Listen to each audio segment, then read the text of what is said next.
सभापति श्री संतोष कुमार जी बोलिए। सभापति महोदया, बोलिए।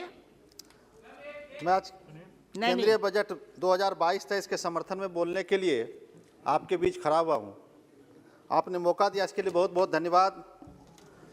महोदया, विश्व में वर्तमान में जो राजनीतिक हालात पैदा हुए हैं, विशेषकर कोरोना के बाद आज विश्व के अनेकों देश चाइना +1 का विकल्प तलाश रहे हैं। ऐसे उभरते और बदलते अर्थव्यवस्था की स्थिति में भारत सबसे महत्वपूर्ण भूमिका में खड़ा है।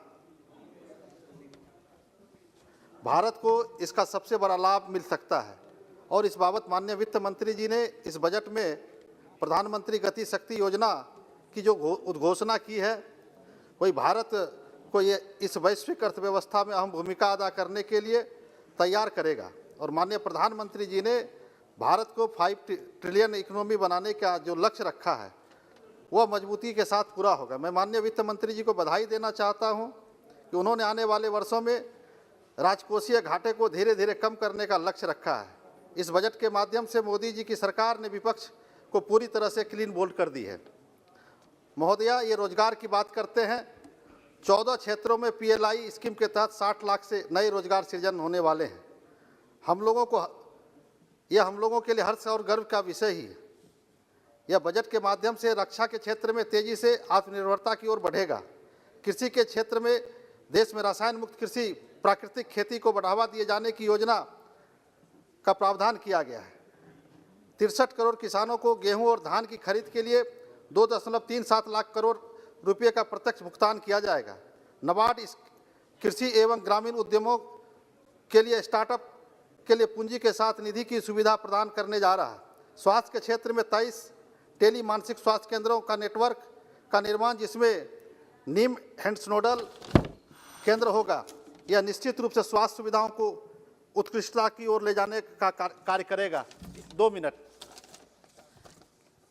मैं बधाई देना चाहता हूं माननीय वित्त मंत्री जी को। उन्होंने नवोदित एवं विकासशील बैटरी स्वप्ना पॉलिसी, सीमावर्ती गांवों के विकास के लिए जीवंत ग्राम कार्यक्रम, 2 लाख आंगनबाड़ी केंद्रों के उन्नयन, इन सभी बिंदुओं पर विशेष ध्यान दिया है।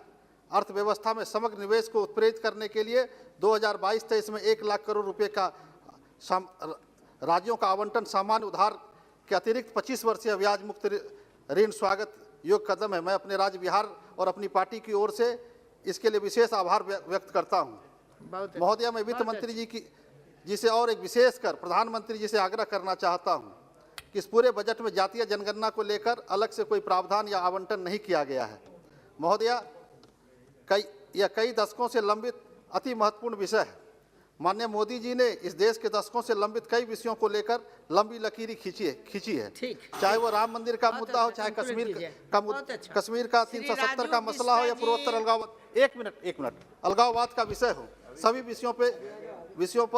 विषयों का अपने कालखंड में सुगम और समाधान निकाला है। मुझे उम्मीद एवं विश्वास है कि आदरणीय मोदी जी के नेतृत्व में ही जातीय जनगणना का अति महत्वपूर्ण कार्य संपन्न होगा। और अंत में मैं अपने क्षेत्र के लिए माननीय वित्त मंत्री जी से आग्रह करना चाहते हैं कि स्मार्ट सिटी में जो मेरा पूर्णिया नगर निगम क्षेत्र है, उसको स्मार्ट सिटी में शामिल किया जाए। और माननीय रेल मंत्री जी बैठे हुए हैं, आपके माध्यम से कई योजनाएं हमारा लंबित है, जो रेलवे की योजनाएं लंबित है।